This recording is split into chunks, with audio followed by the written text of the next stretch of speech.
Radhe Radhe. अनीताज kitchen में आपका स्वागत है।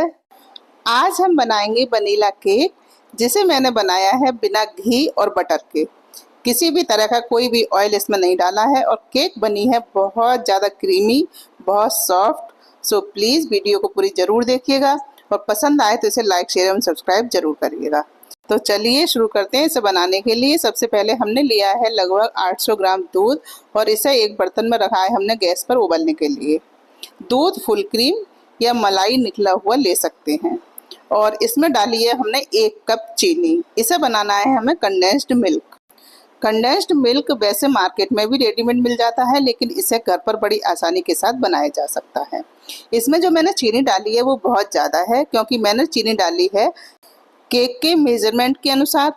आपको अगर कंडेंस्ड मिल्क बनाना हो तो इसमें 1 किलो दूध पर 100 ग्राम चीनी डालनी होती है और उसे आधा दूध रहने तक पकाना होता है, तो कंडेंस्ड मिल्क तैयार हो जाता है। और ये दूध भी काफ़ी गाढ़ा हो चुका है और अभी हम थोड़ा सा और पकाएंगे, जिससे हमें जितने दूध की ज़रूरत है उतना ही दूध हमें रखना है। तो अभी थोड़ा सा गाढ़ा हमने और किया है और उसके बाद गैस को बंद कर हमने रख दिया है इसे ठंडा होने। और देखिए कंडेंस्ड मिल्क बनकर तैयार है। अब ये ठंडा होकर थोड़ा सा गाढ़ा और हो जाएगा। तो अब चलते हैं हम आगे की तैयारी पर। तो गैस पर हमने रखा है एक भगोना और उसमें डाला है नमक। इसे रखते हैं हम प्री हीट होने के लिए और नमक डालकर थोड़ा सा ऐसे फैला देते हैं। और इसमें रखेंगे एक स्टैंड रख सकते हैं या कोई आप जो कटोरी वगैरह हो वो भी रख सकते हैं अगर स्टैंड नहीं है तो। और इसे ऐसे रखने के बाद में ढककर रख देते हैं लगभग 10 मिनट के लिए। और जब तक करते हैं हम और तैयारी। तो हमने लिया है एक मिक्सिंग बाउल और उस पर रखी है चलनी और उसमें डाला है 1 कप आटा और आधा कप मैदा, आटा और चीनी, जो भी चीज़ इसमें डाली जा रही है फुल मेजरमेंट के साथ डाली जा रही है। आप बिल्कुल इसी तरह से लें तो आपकी केक भी बहुत अच्छे से बनेगी। और इसमें डाला है हमने 1/4 कप वनीला कस्टर्ड पाउडर और 1 चम्मच डाला है हमने 1 टी स्पून डाला है बेकिंग पाउडर। ½ टी स्पून से भी थोड़ा सा कम डाला है बेकिंग सोडा। और दोनों चीज़ों को डालकर जो भी सारे सामान हमने डाले इनको हमें छानना बहुत ज़रूरी है। छानने से जो हम बैटर बनाएंगे थोड़ा फ्लफी बनता है और जो इनमें थोड़े बहुत लम्स होंगे वो भी हट जाते हैं। अब इसे थोड़ा सा मिला लेते हैं और इसके बाद में हम करते हैं थोड़ी सी और तैयारी। इसे रखेंगे साइड में। तो जो हमने कंडेंस्ड मिल्क तैयार करके रखा है, अभी हमें उसमें एक चीज़ और डालनी है। तो हमने ली है लगभग 3 बड़े चम्मच मलाई, या जो खाने वाले जो चम्मच होते हैं उसे 4 चम्मच, जिससे मैं मिला रही हूँ ये खाने वाला चम्मच है, तो इसी से हमने 4 चम्मच मलाई ली है। फ्रेश मलाई है ये और इसको हमने चलनी से छाना है। आप चाहें तो कंडेंस्ड मिल्क के साथ मिक्सी में भी चला सकते हैं, लेकिन मैंने इसे इसी तरह से छान लिया था, जिससे इसमें जो मलाई के ऊपर की जो लेयर होती है वो सख्त होती है थोड़ी सी, तो वो ना रहे, स्मूथ हो जाए। और इस तरह से हमने थोड़ा सा इसे मिलाया, लेकिन ये चमचे से अच्छी तरह मिल नहीं पा रहा था, तो मैंने विस्कर से इसे चलाया है। बहुत आसानी से, बहुत जल्दी से ये एकदम स्मूथ हो जाता है इससे। तो देखिए इसे भी रखेंगे हम साइड में और चलते हैं केक टिन की तैयारी करने। तो केक टिन के लिए मैंने एक बटर पेपर इसी के साइज़ का काट लिया है और इसे डाला है केक टिन के अंदर। इससे जो केक होती है वो बहुत आसानी के साथ निकल आती है। और इसे हमने देसी घी से कर दिया है ग्रीस, सब तरफ किनारों पर भी और नीचे भी हम थोड़ा सा देसी घी लेकर इसे लगा देंगे सभी पर। अगर आपके पास बटर पेपर ना हो तो इसे पहले घी से ग्रीस कर लें केक टिन को। उसके बाद थोड़ी सी 1 चम्मच जितनी मैदा लेकर पूरे में इसकी एक लेयर लगा दें। उसके बाद में मैदा को झाड़ दें तो अभी केक आसानी से निकल आता है। तो इस तरह से हमने एक केक टिन तैयार कर लिया है, लेकिन पेपर लगाने से थोड़ा और ईजी हो जाता है। और अब हमने ली है टूटी फ्रूटी, जो चेरी मार्केट में मिलती है वही है, और इसमें हमने 2 कलर की मिक्स की है, मतलब रेड और ग्रीन मिक्स की है। और इसमें डाला है 1 चम्मच आटा और इसको मिला लेते हैं। ऐसा करने से चेरी एक जगह इकट्ठी नहीं होती है इसलिए, लेकिन जब हम ऊपर से डालते हैं तो थोड़ी सी अंदर की साइड चली भी जाती है। मैं अभी आपको दिखाऊंगी केक में। तो इसे भी चलाकर रख देते हैं एक साइड, क्योंकि हमें जब हम बैटर बनाएंगे इसका तो हमें बहुत ज़्यादा टाइम नहीं लेना है। तो अब हमने जो दूध है वो बिल्कुल ठंडा है, रूम टेम्परेचर पर है। तो हम इसमें जो आटा तैयार करके रखा है हमने सब चीज़ को मिलाकर उसमें थोड़ा थोड़ा दूध डालते जाएंगे और इसको मिलाते जाएंगे। इसमें ना तो मैंने बटर का इस्तेमाल किया है और ना ही देसी घी का और ना ही किसी भी तरह के ऑयल का। बस हम इसी तरह से इसे मिलाएंगे और बैटर तैयार हो जाएगा केक का बहुत बढ़िया। तो अब जितना भी दूध था बिल्कुल परफेक्ट था ये, और इसे हमने इसी तरह से इसमें डाला है और इसे अच्छी तरह से मिलाया है। लेकिन विस्कर से ये बहुत गाढ़ा था, तो मतलब मिल नहीं पा रहा था, तो मैंने इसे बिस्कर को हटाकर लिया है स्पैचुला और इसमें थोड़ा सा झाड़ दिया था जिससे जो बैटर इसमें लग रहा था वो हट जाए।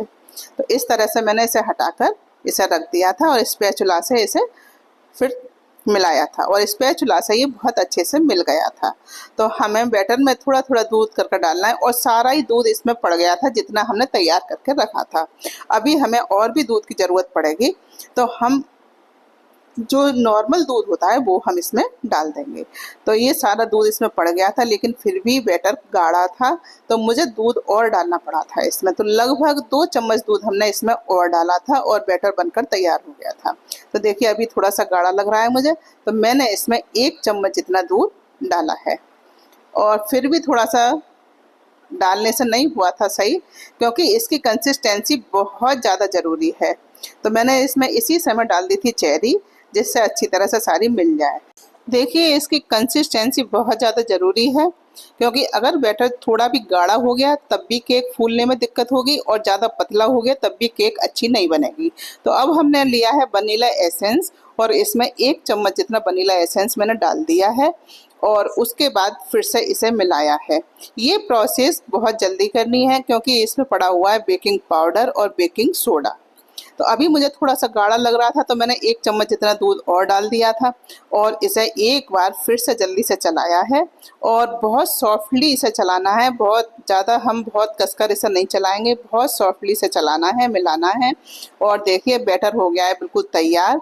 अब हम डालेंगे इसे केक में और देखिए इसकी कंसिस्टेंसी इस तरह की होनी चाहिए, बहुत ज़्यादा फिलोली नहीं है ये। तो इसी तरह की कंसिस्टेंसी आपको रखनी है और ये बैटर बिल्कुल तैयार है। अब हम चलते हैं इसे केक टिन में ट्रांसफ़र करने। तो इसे पूरा हम जो जितना ही बैटर है इसमें ट्रांसफ़र कर देंगे और उसके बाद हमें ये रखना है उस भगोने में जो हमने प्री हीट होने के लिए रखा है। तो हम सारा बैटर इसमें डाल देते हैं और थोड़ा सा ऐसा करेंगे टैप, जिससे जो बैटर है वो सारा एक सा हो जाए। बहुत ज़्यादा नहीं करना है, बस 2-3 बार इसे टैप करना है। उसके बाद इसके ऊपर से मैंने थोड़ी सी चेरी डाल दी थी, लेकिन ये चेरी ना ही डालती तो शायद ज़्यादा अच्छा था, क्योंकि जब केक फूलती है तो सारी ये बीच में आ जाती है। तो इस तरह से आप पहले ही इसे मिला दें जितनी आपको डालनी हो। तो अब चलते हैं गैस की तरफ। गैस पर हमने प्लेट हटाकर इसे रखा है इसके अंदर। बहुत सावधानी के साथ रखें जिससे जल ना जाए, क्योंकि ये बहुत ज़्यादा गर्म होता है। तो मैंने जो ये भगोना लिया है ना, ये थोड़ा सा छोटा है। अगर इससे थोड़ा बड़ा बर्तन हो तो ज़्यादा अच्छा है, क्योंकि किनारों से कम आधा 1 इंच की दूरी रहनी चाहिए जो अंदर बर्तन हम रखें उसकी।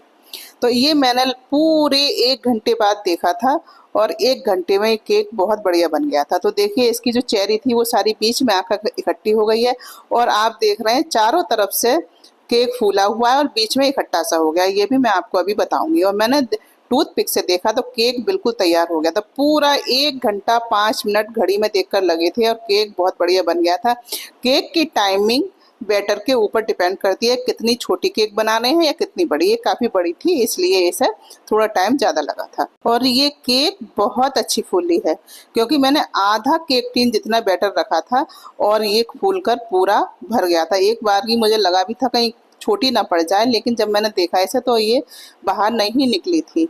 और ये बीच में जो आप देख रहे हैं चारों तरफ फूली हुई, बीच में थोड़ी सी बैठी हुई है। तो इसका ये है, अगर हम जो ऊपर का बर्तन था थोड़ा बड़ा लेते तो इसकी जो टेम्परेचर है किनारों से बहुत ज़्यादा हाई हो जाता है, इस वजह से ये किनारों से फूल जाती है, बीच में बैठ जाती है। और इसके बाद मैंने थोड़ी देर के लिए इसे सूती कपड़े से ढककर प्लेट से ढक दिया था, जिससे केक थोड़ी ठंडी भी हो जाए और सूखे भी नहीं। और जब थोड़ी ठंडी हो गई थी तो हमने चाकू से चारों किनारों को इन्हें हटाया है और उसके बाद करेंगे इसे डीमोल्ड। तो एक प्लेट इसके ऊपर रखी है और उसके बाद हमने इसको कर दिया है उल्टा और थोड़ा सा टैप करते हैं और ये केक निकल कर आ जाएगी बाहर। तो जो बटर पेपर हमने लगाया है की वजह से ये बहुत आसानी से केक निकल आती है। तो देखिए केक का कलर कितना बढ़िया है, नीचे से बिल्कुल ना जली है ना कैसी, बहुत बढ़िया केक बनी है, बहुत ज़्यादा टेस्टी बनी थी। अब कर लेते हैं इसको सीधा। और जो किनारों से थोड़ा सा आप कलर देख रहे हैं ना, वो इसी वजह से है। अगर थोड़ी सी बड़ा होना होता तो केक बीच से जल्दी फूलती और किनारों से इतनी जल्दी नहीं फूलती, तो केक बीच से उठी हुई आती। तो इस बात का आप ध्यान रखें। और देखिए केक बहुत बढ़िया बनी है, सब तरफ से बहुत अच्छे से पकी है। और कितनी मोटी केक बनी है, काफ़ी बड़ी बनी है और ये काफ़ी स्पंजी भी है। लेकिन मैं अभी इसे काटूंगी नहीं, क्योंकि ये मैंने बेटे और बहू की एनिवर्सरी के लिए बनाई है, तो इस केक को वही काटेंगे। लेकिन थोड़ी सी तैयारी हम और करेंगे, फिर मैं आपको दिखाऊंगी। फिर अब हमने लिया है एक आम, और जो मेजरमेंट वाला जो चम्मच होती है, टी स्पून जो होती है, ये वही है, हाफ टी स्पून है। और इसी से मैंने आम को आधा आम लेकर इस तरह से इसके गोल गोल पीसेस बना लिए हैं। तो इस तरह से मैंने एक आम के जितने पीस निकले थे उतने बना लिए थे। अब करते हैं इसकी डेकोरेशन। तो मैंने इसी तरह से थोड़ा सा ऐसे डेकोरेट किया था। आम के ये जो गोलियां बनाई थी हाफ हाफ, वो डाल दी थी, और जो आम बचा था वो मैंने इसके बीच में रख दिया था। जो इसको नीचे से थोड़ी सी लग रही थी बैठी हुई, उसको एक सा हो गया था, मतलब इसमें आम भी मैंने बीच में डाल दिया तो एक सी लगने लगी थी। और चारों तरफ से इसमें ग्रीन कलर की मैंने चेरी रख दी थी। बड़ी सुंदर सी केक मैं सोच भी नहीं रही थी इतनी सुंदर बन जाएगी। बहुत सुंदर केक बनकर तैयार हुई थी। तो इस तरह से हमने इसमें चेरी लगा दी है, और जो बची थी रेड वाली चेरी वो मैंने बीच में लगा दी। तो ये लाल पीला ग्रीन बहुत शुभ कलर माना जाता है, ये भी हो गया था। और बहुत बढ़िया केक तो थी, बहुत अच्छी बनी हुई, बहुत टेस्टी केक बनी थी। अब हमने क्या करा, एक ली थी चॉकलेट, और चॉकलेट को हार्ट शेप में काट कर वो भी हमने ऐसे लगा दिया था, क्योंकि ये एनिवर्सरी पे बनाई थी, तो इसलिए कितनी सुंदर केक बनकर तैयार हो गई। और देखिए मेरे बच्चों ने इसे काटा, बड़े खुश हुए। हमारे छोटे छोटे से, ये एक मेरी पोती है एक पोता है, बहुत खुश। ये सभी काम में सबसे आगे रहती है, बहुत खुश होते हैं, कोई भी काम होता है ये सबसे पहले आगे खड़े होते हैं। तो इस तरह से एक केक काटी थी, अब मैं आपको दिखा रही हूँ कितनी बढ़िया केक बनी है। देखिए एक साइड से उन्होंने काटी थी, दूसरी साइड से मैंने आपको दिखाई है। तो बहुत बढ़िया केक बनी थी, बहुत स्पंजी, बहुत स्वादिष्ट। आप इसे इसी तरह से एक बार जरूर बनाएं, आपको भी ये बहुत पसंद आएगी। वीडियो अगर पसंद आई हो तो लाइक शेयर एवं सब्सक्राइब करना बिल्कुल ना भूलें। अगली बार फिर मिलते हैं एक नई वीडियो में, नई रेसिपी के साथ। तब तक के लिए जय श्री राधे।